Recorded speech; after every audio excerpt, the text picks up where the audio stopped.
Ladies and gentlemen, there comes a moment in every love story where silence speaks louder than words. A moment where two people, deeply in love, suddenly feel oceans apart, yet the distance isn't created by fate, by time, or by circumstance. It's created by pride. Ego is the invisible wall we build when we're too afraid to be seen. It convinces us that to admit hurt is weakness, that to say, "I'm sorry," means we've lost.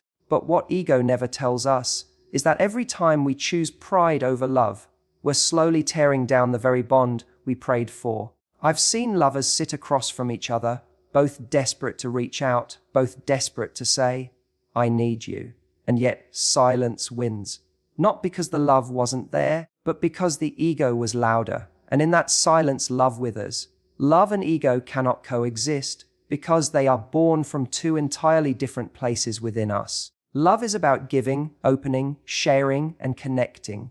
Ego, on the other hand, is about guarding, proving, protecting, and winning.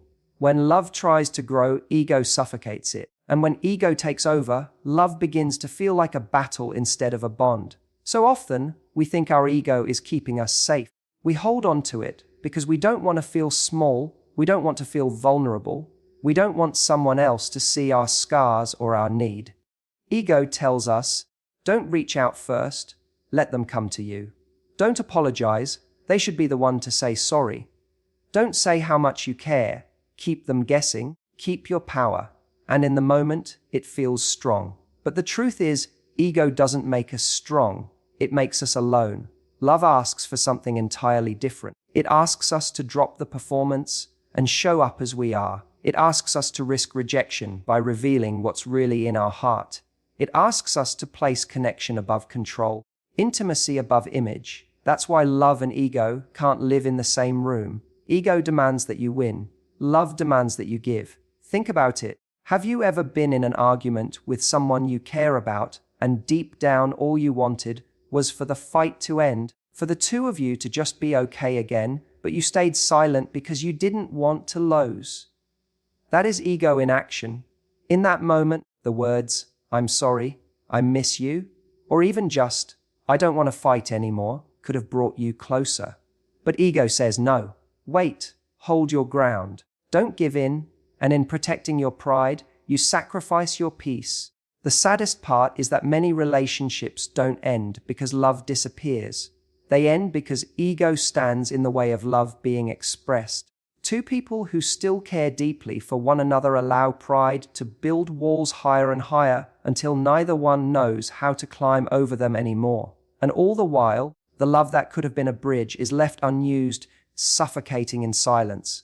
Love cannot coexist with ego because love is about unity and ego is about separation.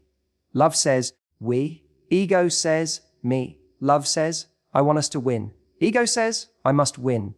And as long as ego has the louder voice, love never gets the chance to speak. But when ego falls, when we're brave enough to let go of the need to be right, the need to be untouchable, the need to be in control, something beautiful happens. Love rises. Suddenly, vulnerability becomes the path to closeness. Admitting our mistakes becomes the path to healing. Speaking our truth becomes the path to deeper trust. And we realize that what we thought would make us weak actually makes the relationship unbreakable. At its core, love requires humility. To love someone fully is to say, you matter more than my pride. This connection matters more than me being right. Our bond matters more than my walls. That is not weakness. That is the strongest act of courage you can make. So when you find yourself at the crossroads between love and ego, remember this: you cannot have both. One will rise and the other will fall. Choose which one you want to live in your heart, because where ego thrives, love suffocates. But where love is chosen, ego has no home. Ego is clever. It convinces us that it's our armor, our shield against pain. It tells us that if we keep our guard up, if we never show too much, if we never give in, we'll be safe. Safe from rejection, safe from disappointment, safe from being taken for granted. And on the surface, it feels like protection. But in reality, ego doesn't protect us. It destroys the very connections we long for. Ego whispers, don't text first, don't show how much you care, don't admit when you're wrong, don't let them see how deeply they've affected you. It tells us that vulnerability is dangerous, that if we reveal too much, we'll be left exposed.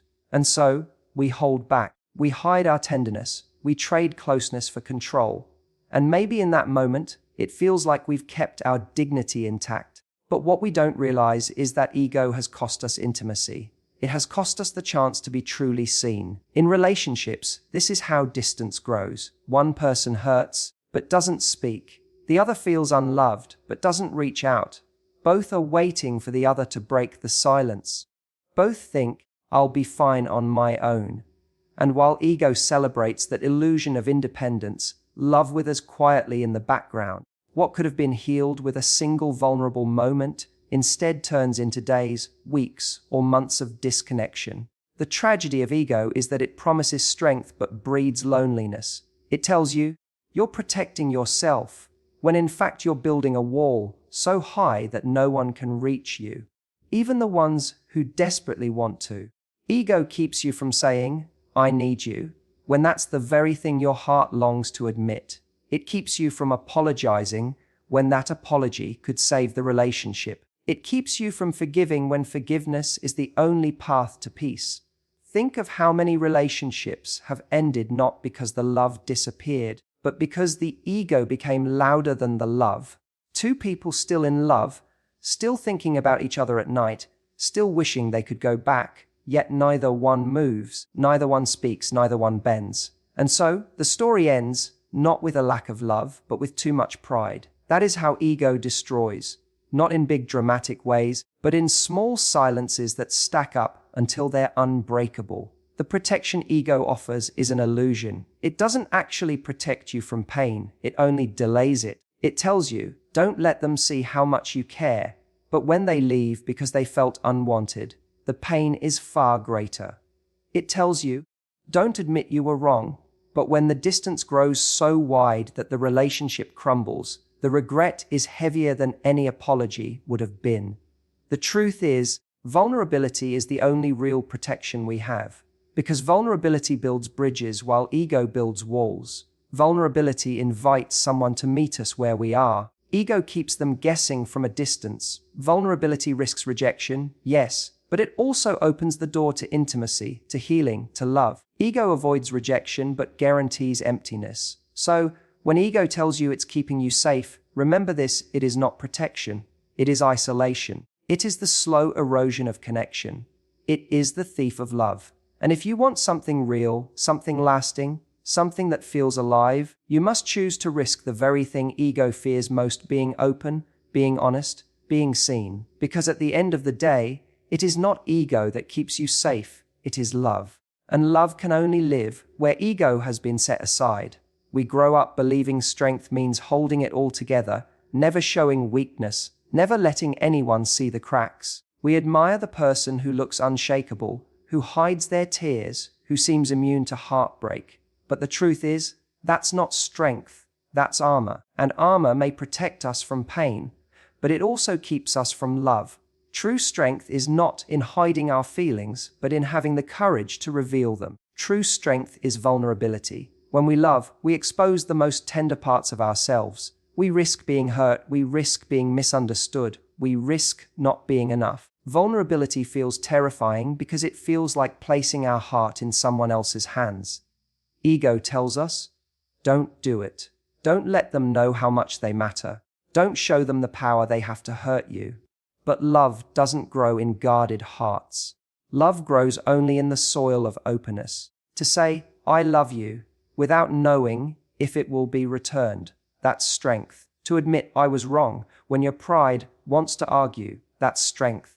To tell someone, I need you, when you've been taught to be independent, that's strength. It takes courage to stand unprotected and still choose to give, knowing rejection or disappointment may come. The strongest people are not the ones who never cry, but the ones who cry and still keep their hearts open. They are not the ones who win every argument, but the ones who are willing to lose an argument to keep the connection alive. They are not the ones who walk away first to prove they don't care, but the ones who stay, even when it would be easier to run. Vulnerability feels like weakness because it exposes us, But it is in that exposure that intimacy is born. Without it, relationships become surface level, filled with games, control, and pretense. You cannot truly be loved if you are never truly known. And you cannot be truly known if you are never willing to be vulnerable. Imagine two people both hiding behind their defenses, both too afraid to show their real emotions. They might share moments, they might even say the words, "I love you," but the relationship never reaches its depth because both are holding back. Now imagine two people who allow themselves to be seen, who admit their fears, their desires, their insecurities. That is where real love exists, because in that rawness, there is truth. Strength is not about appearing invincible. It's about having the courage to be authentic. It's about saying, "This is who I am, this is what I feel, and this is what I hope for." And yes, sometimes that honesty will hurt. Sometimes we will give our hearts and they will not be handled the way we dreamed. But the alternative, living closed off, hidden, guarded, means we never experience the full depth of love at all. Vulnerability doesn't guarantee we won't be hurt, but it guarantees we will live honestly. It guarantees that if love does come, it will be real, because it is built on truth, not on masks. And isn't that what we want? Not just a love that looks strong on the outside, but a love that feels safe enough to be soft on the inside. So if you want true strength, don't measure it by how hard you can be. Measure it by how soft you are willing to become. Measure it by how bravely you can open your heart, even when you've been hurt before. Measure it by your willingness to risk the very thing you fear most, because that is where love begins. The strongest love stories are not written by people who never fell, but by those who fell, broke, healed, and still chose to love again. That is the strength of vulnerability. And that is the kind of strength that turns ordinary connection into extraordinary love. The battles that break most relationships are not the loud ones. They are not the explosive fights that leave doors slammed or voices raised. Those moments are painful, yes, but they are not usually the ones that end love. What truly destroys relationships are the silent battles, the quiet wars that happen in the spaces between words, the unspoken resentments, the hidden hurts, the stubborn silences. These are the battles no one else sees, but they are the ones that erode intimacy over time. In every relationship, there are moments when one person feels unappreciated, when one feels unheard, when one feels taken for granted. These moments are natural. They happen in all human connections. But when those feelings are left unspoken, when they're buried under pride or fear of conflict, they don't disappear. They settle in the heart, layer upon layer, until the weight of silence becomes unbearable. It is not the absence of love that often breaks couples apart, but the refusal to speak what needs to be spoken. Think about it. How many times have two people argued endlessly, not because of the real issue, but because of the things left unsaid? One person fights to be heard, but doesn't admit their deepest need. The other defends themselves, but never says the words the other longs for. "I'm sorry.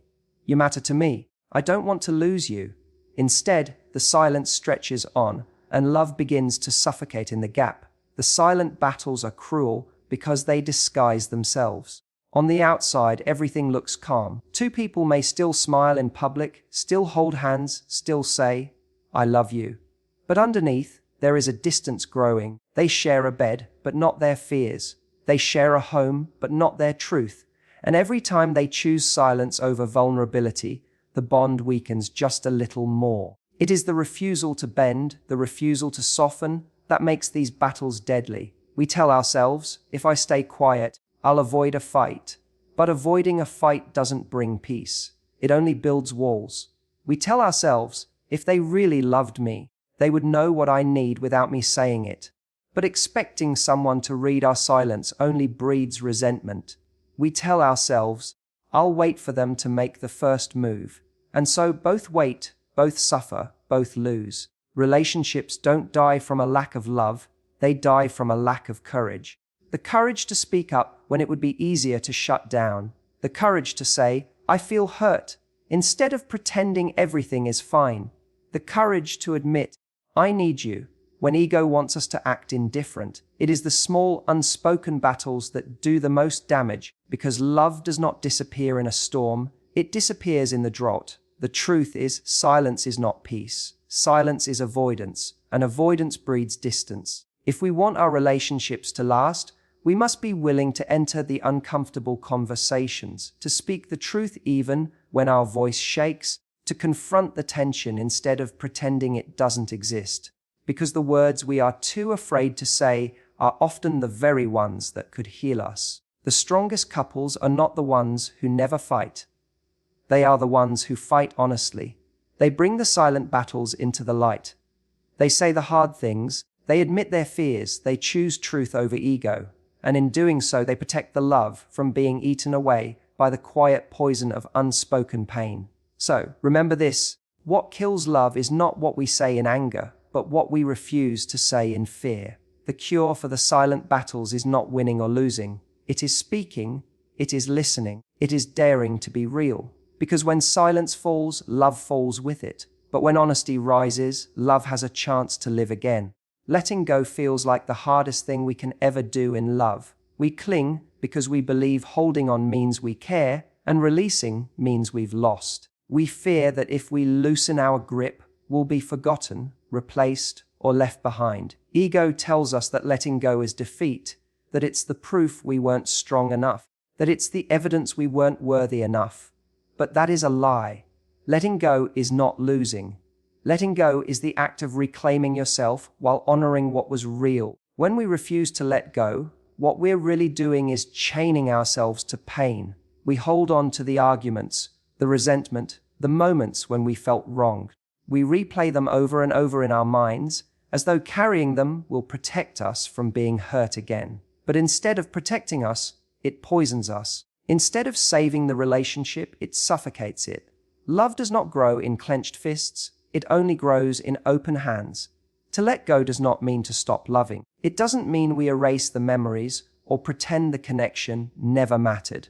It simply means we choose not to let ego dictate the story. Letting go means choosing peace over control, healing over bitterness, and freedom over chains. It is the quiet recognition that love cannot survive when weighed down by pride, grudges, or fear. Many people believe that letting go means weakness, but it is actually one of the strongest acts of love you can make. It takes strength to release the need to be right. It takes strength to forgive when every part of you wants to hold on to anger.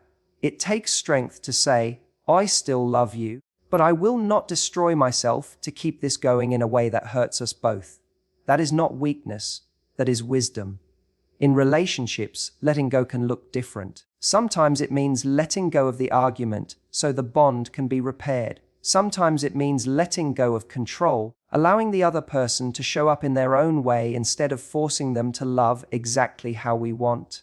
And yes, sometimes it means letting go of the relationship itself, not because the love wasn't real, but because love alone isn't enough when respect, trust, or growth are missing. When we let go, we create space. Space for healing, space for forgiveness, space for love to return, or for a new love to find us. Holding on tightly may feel like we're protecting something precious, but in reality, we're strangling it. Love breathes freely only when there is space for choice, not control.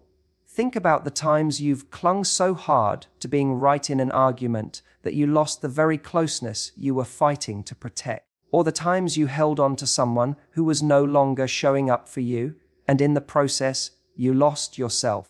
Letting go in those moments would not have been defeat. It would have been a declaration, my peace matters, my heart deserves more. The truth is, letting go is not about losing the other person, it's about finding yourself again. It's about remembering that your worth does not depend on who stays or who goes. It's about realizing that when something ends, it is not always a failure. Sometimes it is simply life guiding us toward a deeper truth, a stronger version of ourselves, or a love that will meet us without the chains of ego. So the next time you're faced with the choice to hold on or let go, remember this: letting go is not the end of the story. It is the turning of a page. It is not defeat. It is freedom. And often it is only in the release that love, whether with them or with yourself, finally has room to rise. Control is tempting in love.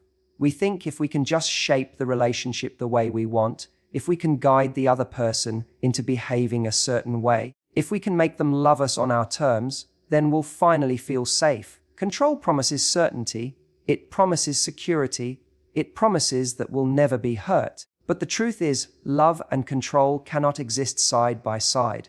Every time we choose control, we lose connection. And every time we choose connection, we must surrender control. Love is not about bending someone into the image we want. It's not about making them speak, act, or feel according to our script.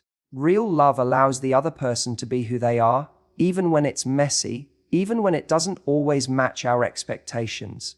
The moment we start trying to control love, we begin suffocating it. Love cannot breathe in an environment of demands, manipulation, or conditions. It only breathes in freedom. Think of the times when you've wanted to force someone to see your worth. Maybe you thought, if I just do this, if I just prove myself, they'll finally give me the love I deserve. That's control disguised as love. Or maybe you've wanted to control how someone expresses themselves, thinking, if they don't show love the way I need, it must mean they don't care. But in those moments, we're more focused on shaping them than connecting with them. Connection, on the other hand, is about presence. It's about choosing to listen rather than demand. It's about choosing to understand rather than accuse. It's about sitting across from someone and saying, I may not agree with everything you feel, but I want to know you. I want to see you. I want to meet you where you are. That is the essence of connection. It's not about winning, it's about relating. The irony is, control often comes from fear. We control because we're scared of losing. We control because we're scared of being hurt. We control because we think if we loosen our grip, the other person will walk away. But connection doesn't come from gripping tighter. It comes from opening wider. When you let go of control, you give love the room to grow naturally. You create a space where both people choose to stay, not because they're forced, but because they're free. Every strong relationship eventually asks you this question. Do you want to be right, or do you want to be close? Control chooses right. Connection chooses close. Control fights to win arguments. Connection fights to preserve intimacy. Control demands that the other person meet your needs exactly as you picture them. Connection invites a collaboration of needs, a dance of give and take. True intimacy is built when both people feel safe to be themselves without fear of being judged or molded. When we stop trying to control, we start to truly hear, we start to truly see, and we begin to realize that love is not about perfect alignment. It's about the willingness to bridge differences with compassion. Love thrives not in cages, but in open skies. The tighter we grip, the faster it slips away. The more we release, the more it can breathe, expand, and surprise us. Choosing connection over control is not just the healthier choice, it's the only choice that allows love to last. Because love that is controlled is not love at all, it's possession. But love that is connected is freedom, intimacy, and partnership in its truest form. So when you are tempted to demand, to control, to force, ask yourself, do I want power or do I want love? Because the moment you choose connection, you step into the kind of love that doesn't just survive, it transforms. Love at its highest form is never just about me or you. It is about us. It is the merging of two stories, two lives, two hearts into something greater than what either could be alone. When ego falls away, when control and pride no longer sit at the center, something extraordinary emerges, the rise of love. And when love rises, so does us.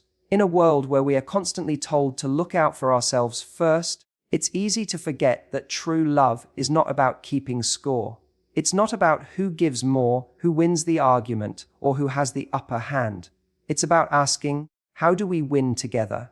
The rise of love is the moment when the relationship is no longer a competition, but a partnership. It's when two people decide that the health of the bond matters more than the hunger of the ego.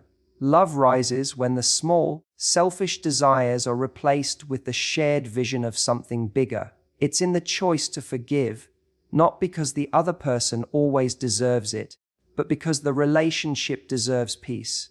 It's in the choice to listen, not because it's easy, but because understanding is what builds bridges. It's in the choice to stay present, even in discomfort, because walking away would mean abandoning not just the other person, but the os you've been building together. The rise of love is not dramatic. It doesn't always arrive in fireworks or grand gestures. It shows up quietly in the moments when two people soften instead of harden, when they lean in instead of pull back, when they say, "We'll figure this out together." That's the rise of love, when the bond becomes bigger than the problem.